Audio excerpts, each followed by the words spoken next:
নমস্কার বন্ধুরা, আজকের এই ভিডিওতে আলোচনা করব অন্নপূর্ণা যোজনার ফর্ম ফিল আপ নিয়ে। এই যে 12 পাতার ফর্ম, তা আজকের এই ভিডিওতে আমরা স্টেপ বাই স্টেপ আবেদনের সম্পূর্ণ পদ্ধতি নিয়ে আলোচনা করব। তো অবশ্যই ভিডিওটিকে শেষ পর্যন্ত দেখুন। চ্যানেলে প্রথমবার হলে সাবস্ক্রাইব করে পাশে থাকুন। ভিডিওটি ভালো লাগলে লাইক করে বন্ধুদেরকেও শেয়ার করে দিন। তো এই যে অন্নপূর্ণা যোজনা পারিবারিক তথ্য সংগ্রহের ফর্ম, ঠিক আছে, 12 পাতার ফর্ম। তো আমরা এক এক করে প্রত্যেকটা বিষয় নিয়ে আলোচনা করব। তো সুবিধার্থে আমি প্রথম দিকেই এই ফর্মকে কিছুটা ফিল আপ করে রেখেছি, যাতে তোমাদের বোঝাতে সুবিধে হয়। তো ভিডিওটি শুরু করি। তো প্রথম দিকে যেমনটা বলা হয়েছে পারিবারিক পরিচয়। তো প্রথমে বলা হয়েছে পরিবারের প্রধানের নাম, অর্থাৎ হেড অফ দ্য ফ্যামিলি। তো পরিবারে যিনি প্রধান থাকবেন তার নাম কিন্তু এখানটায় পুরোটা লিখতে হবে, এবং সেই নাম কিন্তু আধার কার্ড অনুযায়ী লিখতে হবে। এরপর বলা হয়েছে জন্ম তারিখ। তো জন্ম তারিখ এখানে দিন মাস বছর অনুযায়ী লিখতে হবে। পরিবারের প্রধানের লিঙ্গ অর্থাৎ জেন্ডার, পুরুষ নাকি মহিলা নাকি অন্যান্য, এগুলোর মধ্যে যে জেন্ডার সেই জেন্ডারের বক্সে টিক করতে হবে। পরিবারের প্রধানের আধার নাম্বার। তো পরিবারে যিনি প্রধান তার আধার কার্ডের নাম্বারটা এখানটায় লিখতে হবে। ডিজিটাল রেশন কার্ডের পারিবারিক আইডি যদি থাকে, অর্থাৎ যে ডিজিটাল রেশন কার্ড রয়েছে সেই ডিজিটাল রেশন কার্ডের নাম্বারটা এখানে কিন্তু লিখতে হবে। এরপর বলা হয়েছে পরিবারের সদস্য সংখ্যা। তো পরিবারে যতজন সদস্য সংখ্যা রয়েছেন তা কিন্তু এখানে লিখতে হবে, শুধুমাত্র সংখ্যা কিন্তু লিখতে হবে, যেমনটা এখানে আমি 4 জন সদস্য লিখেছি। এরপর ঠিকানা। তো স্থায়ী ঠিকানা কিন্তু আমাদের এই বক্সে লিখতে হবে, যেখানে village, post office, police station, district, pin number, full অ্যাড্রেসটা এখানটায় ভালোভাবে লিখে দেবেন, এবং অবশ্যই ক্যাপিটাল ইংরেজি অক্ষরে লিখবেন, তাহলে বুঝতে সুবিধা হবে। এরপর বলা হয়েছে যোগাযোগ নম্বর। তো এখানে বলা হয়েছে যে পরিবারের প্রধানের আধার নাম্বারের সাথে যে মোবাইল নাম্বার যুক্ত রয়েছে সেই মোবাইল নাম্বারটা এখানটা কিন্তু লিখতে হবে। এরপর নাম, জন্ম তারিখ, লিঙ্গ, পরিবারের প্রধানের সঙ্গে সম্পর্ক, আধার নাম্বার, পরিবারের সকল সদস্যের কিন্তু এই তথ্যগুলো দিতে হবে। এবং এখানে পাশে বলা হয়েছে যে অন্নপূর্ণা যোজনার জন্য যারা আবেদন করবেন, তো সেক্ষেত্রে যদি যোগ্য হয়ে থাকেন, আবেদন করতে চান, তাহলে এই হ্যাঁ বক্সে টিক করতে হবে। এবং ঠিক তার পাশে বলা হয়েছে বয়স সীমা যদি 5 বছরের কম হয়ে থাকে, সেক্ষেত্রে আধার নাম্বারের জায়গায় এনে চিহ্নিত করতে হবে। তো প্রথমে বলা হচ্ছে পরিবারের প্রধান। তো পরিবারের প্রধান যদি একজন পুরুষ হয়ে থাকেন, তো সেক্ষেত্রে তিনি অন্নপূর্ণা ভাণ্ডার পাবে না। তো এই হ্যাঁ বক্সে টিক করার প্রয়োজন নেই, ঠিক আছে। এরপর বলা হচ্ছে সদস্য এক। তো এখানে আমি উদাহরণস্বরূপ যে তথ্যগুলো দিয়েছি, নাম, জন্ম তারিখ, লিঙ্গ, পরিবারের প্রধানের সঙ্গে সম্পর্ক, আধার নাম্বার, এবং যদি অন্নপূর্ণা যোজনার জন্য আবেদন করতে চান, তাহলে এই হ্যাঁ বক্সে কিন্তু টিক করতে হবে, ঠিক আছে। এরপর একই রকমভাবে বাকি অন্যান্য সদস্যদের নাম, জন্ম তারিখ, লিঙ্গ, ঠিক আছে, পরিবারের প্রধানের সঙ্গে সম্পর্ক, আধার নাম্বার, এই তথ্যগুলো দিতে হবে। এবং যে সকল সদস্য অন্নপূর্ণার জন্য যোগ্য বা আবেদন করতে চান, তাহলে সেই হ্যাঁ বক্সে কিন্তু টিক করতে হবে, নাহলে ছেড়ে দেবেন। এরপর বলা হয়েছে পরিবারের প্রধান এবং পরিবারের সকল সদস্যদের ব্যাঙ্ক অ্যাকাউন্টের তথ্যগুলো দিতে হবে, এবং ডিবিটি ক্রেডিটের জন্য যে আধার লিঙ্কযুক্ত ব্যাঙ্ক অ্যাকাউন্ট, সেই ব্যাঙ্ক অ্যাকাউন্টে কিন্তু দিতে হবে। তো প্রথমে যেমন হেড অফ দ্য ফ্যামিলি অর্থাৎ পরিবারের প্রধানের, এখানে প্রথমে ব্যাংকের নাম, তারপর bank account number, IFSC code, এই তথ্যগুলো দিতে হবে। তারপর একই রকমভাবে বাকি অন্যান্য সদস্যদের, এবং অবশ্যই সদস্য একে যার নাম দিয়েছেন সেই হিসাবে কিন্তু সিরিয়াল ওয়াইজ আপনারা এই তথ্যগুলো দেবেন, ঠিক আছে, যাতে আগে পিছিয়ে না হয়ে যায়। প্রথমে যেমন সদস্য একের এখানে ব্যাংকের নাম, অ্যাকাউন্ট নাম্বার, আইএফএসসি কোড, ঠিক আছে, তারপর একই রকমভাবে সদস্য 2, সদস্য 3, তো এই হিসাবে কিন্তু তথ্যগুলো দিতে হবে। এরপর বলা হচ্ছে এপিক অর্থাৎ ভোটার আইডি কার্ড, ঠিক আছে, ভোটার তালিকার অংশ নম্বর সহ দিতে হবে। তো প্রথমে হেড অফ দ্য ফ্যামিলি অর্থাৎ পরিবারের প্রধান যিনি, ঠিক আছে, ওনার এপিক নাম্বার বা ভোটার আইডি কার্ডের নাম্বারটা এখানে দিতে হবে। এগুলো কিন্তু আমি উদাহরণস্বরূপ দিয়েছি তথ্যগুলো। তারপর এখানে বিধানসভা ক্ষেত্র, ঠিক আছে, অংশ নাম্বার, এগুলো ভোটার তালিকায় পেয়ে যাবেন। তারপর একই রকমভাবে বাকি অন্যান্য সদস্যদের তথ্যগুলো কিন্তু দিতে হবে যদি থেকে থাকে। এরপর বিভাগ, যেখানে বলা হয়েছে জাতিগত শংসাপত্র যদি থেকে থাকে, অর্থাৎ কোন ক্যাটাগরি থেকে বিলং করেন। তো এখানে যেমন ইউআর, এসসি, এসটি, ওবিসি, তো যে ক্যাটাগরি থেকে বিলং করেন সেই বক্সে কিন্তু টিক করতে হবে। এরপর বলা হয়েছে যে ডিজিটাল রেশন কার্ড রয়েছে কিনা, যদি থাকে তাহলে হ্যাঁ বক্সে টিক করবেন, এবং কোন ক্যাটাগরি রেশন কার্ড রয়েছে সেই বক্সে কিন্তু টিক করতে হবে, ঠিক আছে। যদি না থাকে তাহলে না বক্সে টিক করবেন। এরপর নিচের দিকে বলা হয়েছে যে পরিবারটি রেশন দোকান থেকে মাসিক রেশন তুলছে কিনা। যদি মাসে রেশন পেয়ে থাকেন বা তুলে থাকেন তাহলে হ্যাঁ বক্সে টিক করবেন, নাহলে না বক্সে টিক রাখবেন।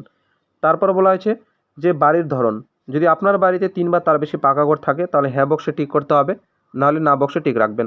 তারপর পারিবারিক জমির মালিকানা যদি থাকে তাহলে হ্যাঁ বক্সে টিক করতে হবে, এবং সেই হিসাবে রেজিস্ট্রেশনের নথি, মিউটেশনের কপি, ঠিক আছে, জমি রেকর্ডের কপি কিন্তু প্রমাণ দিতে হবে। এরপর বলা যে সকল সদস্যের মোট জমির পরিমাণ কতটা রয়েছে তা শতকে এখানটা লিখতে হবে, ঠিক আছে। এরপর যদি 4 চাকার গাড়ি থেকে থাকে তাহলে হ্যাঁ বক্সে টিক করতে হবে, গাড়ির রেজিস্ট্রেশন নাম্বার, গাড়ির সংখ্যা, কোন ধরনের মডেল সেটা লিখতে হবে, নাহলে না বক্সে টিক রাখবেন। এরপর বলা হয়েছে যে পরিবারের সদস্যদের স্বাস্থ্য বিমা রয়েছে কিনা। যদি না থাকে তাহলে না বক্সে টিক রাখতে হবে, যদি থেকে থাকে তাহলে হ্যাঁ বক্সে টিক করতে হবে, এবং কোন ধরনের স্বাস্থ্য বিমা রয়েছে, সরকারি নাকি বেসরকারি, সেই বক্সে টিক করতে হবে। তারপর কত টাকার ইন্স্যুরেন্স রয়েছে, হিসাবে প্রিমিয়াম দেওয়া হয়, সেগুলো কিন্তু এখানটায় দিতে হবে। এখানে প্রত্যেক সদস্যের হিসাবে কিন্তু উল্লেখ করবেন যদি থেকে থাকে। এরপর বলা আছে কোনো সদস্য যদি ইনকাম ট্যাক্স বা আয়কর, ঠিক আছে, পেশাগত কর যদি দিয়ে থাকে তাহলে হ্যাঁ বক্সে টিক করবেন, না হলে না বক্সে টিক রাখবেন। এরপর বলা হয়েছে যে পরিবারের সদস্যের যদি কারো প্যান কার্ড থেকে থাকে, যদি থেকে থাকে তাহলে হ্যাঁ বক্সে টিক করতে হবে, এবং সেই হিসাবে পরিবারের প্রধানের যদি থাকে তো পরিবারের প্রধানের নাম, প্যান আইডি নাম্বারটা, তারপর অন্যান্য বাকি সদস্যদের যদি থেকে থাকে সেই হিসেবে নাম, ঠিক আছে, প্যান কার্ড নাম্বারগুলো দেবেন। এরপর বলা হচ্ছে কর্মসংস্থানের ধরন, ঠিক আছে, তো পরিবারের প্রধান কোন ধরনের কর্মসংস্থানের সঙ্গে যুক্ত রয়েছেন, তো এখানে যে সমস্ত উল্লেখ করা হয়েছে যদি এগুলোর মধ্যে হয়ে থাকে তো সেই নির্দিষ্ট বক্সে টিক করবেন, ঠিক আছে, যদি না হয় তাহলে অন্যান্য বক্সে টিক করতে পারেন। এরপর একই রকমভাবে বাকি অন্যান্য সদস্যদের ক্ষেত্রেও কিন্তু এখানে টিক করতে হবে। এরপর বলা আছে পরিবারে কতজন শিক্ষিত এবং অশিক্ষিত সদস্য রয়েছে, তো যেমনটা আমি এখানে লিখেছি যে 2জন শিক্ষিত রয়েছে এবং 2জন অশিক্ষিত, ঠিক আছে। এরপর বলা আছে পরিবারের প্রধান শিক্ষিত নাকি অশিক্ষিত, যদি শিক্ষিত হয়ে থাকেন সেই বক্সে টিক করবেন, এবং সর্বোচ্চ শিক্ষাগত যোগ্যতা কিন্তু এখানটা লিখতে হবে। যদি অশিক্ষিত হন সেই বক্সে টিক করে দেবেন। এরপর একই রকমভাবে বাকি অন্যান্য সদস্যদের কিন্তু শিক্ষিত, অশিক্ষিত, সর্বোচ্চ শিক্ষাগত যোগ্যতা এগুলো কিন্তু উল্লেখ করতে হবে, যেমনটা এখানে দেখানো হয়েছে। এরপর বলা হয়েছে যে পরিবারের কোনো সদস্য সাংবিধানিক পদ, মন্ত্রী, সাংসদ, বিধায়ক বা পৌরস্থানীয় সংস্থা যদি কোনো সদস্য হয়ে থাকেন তো সেক্ষেত্রে হ্যাঁ বক্সে টিক করবেন এবং সদস্য নাম্বারটা দেবেন, যদি না হয় তো না বক্সে টিক রাখবেন। এরপর একই রকমভাবে কোনো সদস্য যদি পেনশন পেয়ে থাকেন তাহলে হ্যাঁ বক্সে টিক করতে হবে, সেই পেনশনভোগী সদস্য নাম্বারটা দিতে হবে, নাহলে কিন্তু না বক্সে টিক রাখবেন। এরপর যদি জিএসটি দিয়ে থাকে কোনো সদস্য তাহলে হ্যাঁ বক্সে টিক করবেন, জিএসটি নাম্বারটা দেবেন, নাহলে না বক্সে টিক রাখবেন।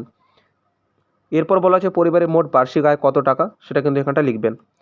এরপর বলা হয়েছে সিএএ আবেদনের বর্তমান অবস্থা, তো প্রথমে বলা হয়েছে পরিবারের প্রধান যদি সিএ এর জন্য আবেদন করে থাকেন তো সেক্ষেত্রে আবেদন করা হয়েছে বক্সে টিক করবেন এবং আবেদন নাম্বারটা দেবেন।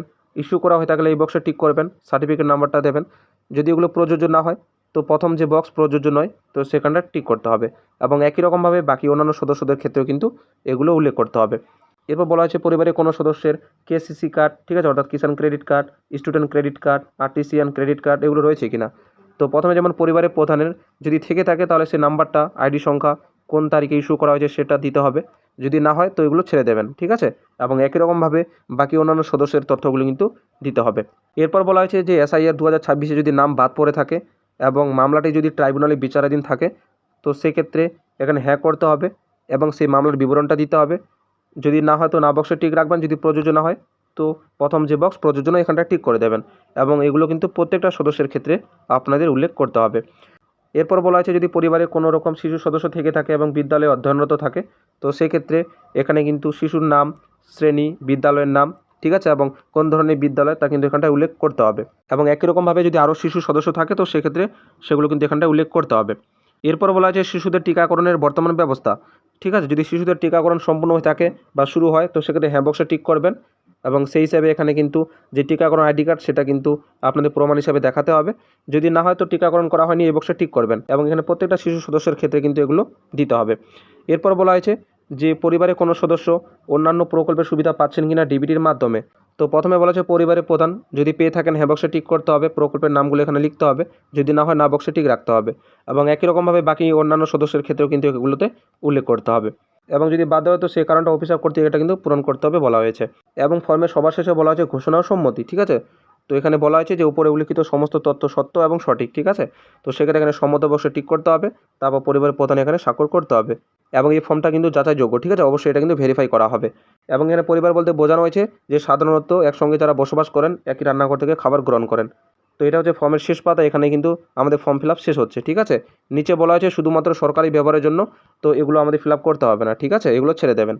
তো এই হচ্ছে অন্নপূর্ণা ভান্ডার যোজনার 12 পাতার ফর্ম, যা আবেদনের সম্পূর্ণ পদ্ধতি দেখিয়ে দিলাম যে কোথায় কীরকমভাবে ফিল আপ করতে হবে। আশা করি ভিডিওটি হেল্পফুল হবে, যদিও কোনো কিছু জানা থাকে অবশ্যই কমেন্ট করে জানাতে পারেন, আমি রিপ্লাই দিয়ে দেবো। তো দেখা হবে পরবর্তী ভিডিওতে, সবাই ভালো থাকবেন, সুস্থ থাকবেন।